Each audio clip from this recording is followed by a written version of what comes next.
Good morning. Dr. Gary here on the road. Today we're in Ranchos Palos Verdes, California, and we are dental brokers nationwide. We're filming live on location. So we're about to get into a new topic today, and just want to tell you about when it comes to contracts, there are certain standards you have got to follow because the bank's going to mandate it, and so are the attorneys. So I'd say standard requirements in the average dental practice that you should follow. So we'll get into that in a minute. Anyway, as you know, we've been practicing now our dental practice brokerage for 12 years. And we now have 10 employees. We are in 25 states, and our newest state here is in California. We're very excited. We do work with some licensed real estate brokers here in the state of California. And in fact, yesterday we just saw a new practice in Beverly Hills, which was spectacular. But we've been doing this for 12 years now, and the 25th state is California. Information you're about to hear is for entertainment purposes. It is not legal or business advice. We're available to you 365 days a year, 363 days a year. Forgot that. We take off Christmas and Easter. And you can reach us from 7:30 a.m. East Coast time to 7:30 p.m. East Coast time. So please give us a call. Our phone number is 201-663-0935, and our website is dentalpracticeguide.com. So if you need us, just contact us. Now, if you want to sell to a DSO and you're a larger practice, we know virtually everyone in the country. They pay our commission, and under certain circumstances, I can get your legal fees reimbursed at closing. So do give us a call. So let's get into today's discussion. So we saw the Beverly Hills office yesterday. Unbelievable, doing about 1.3, 1.2 million. Spectacular views, penthouse. So we'll be talking about that, and I should be posted on our website soon. We're getting more information about it. Love to share it with you. We actually have some pictures. We generally don't take pictures because, maintain confidentiality and all. And also some of the dentists sometimes become too judgmental. But we do have pictures of this one because I want you to see it.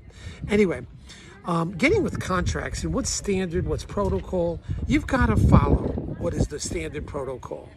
If it comes to the bank requirements for a seller, and things that the buyer has to follow. For example, the buyer has to be responsible for the records at least for 7 years. He becomes a custodian of those records. So you've got to maintain them for 7 years. That's very important. Secondly, issues like restrictive covenants. Standard covenant of restrictive covenants is 12 to 15 miles in the suburbs, maybe a 5-year.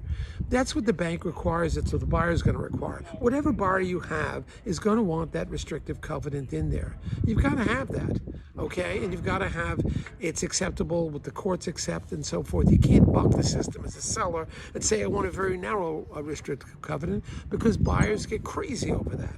And they get upset. They think you're going to steal the business. You can't do that. The next thing is work in progress. What do you do with the doctor that has been doing his work before?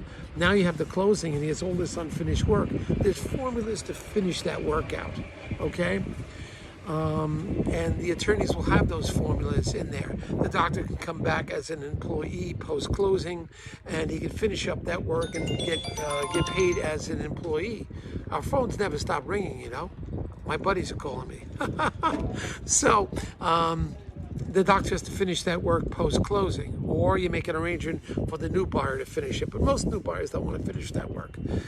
So there's arrangements and there's formulas for that. But historically, sometimes you can let the seller finish up all the work. He pays a lab fee. He pays the staff.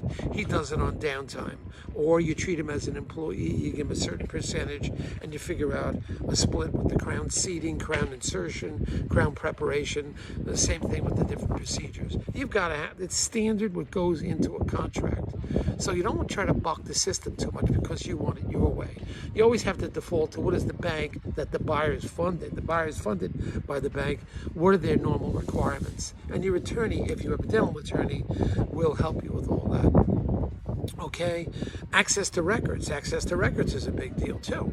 that seller needs access to your records that you're becoming the custodian. He needs it for 7 years. Again, this is a requirement. Just go along with that. Don't try to buck the system on that. And your attorney, if he's a dental attorney, that's why we stress dental attorney, is very important.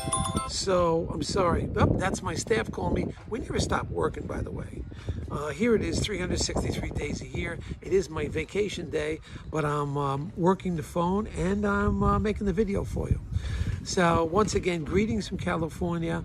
Having a great time. Saw a fantastic practice in Beverly Hills. We'll share that with you soon. It's Dr. Gary on the road. Never a day off except Christmas and Easter, but having fun every day. Talk to you soon. Bye.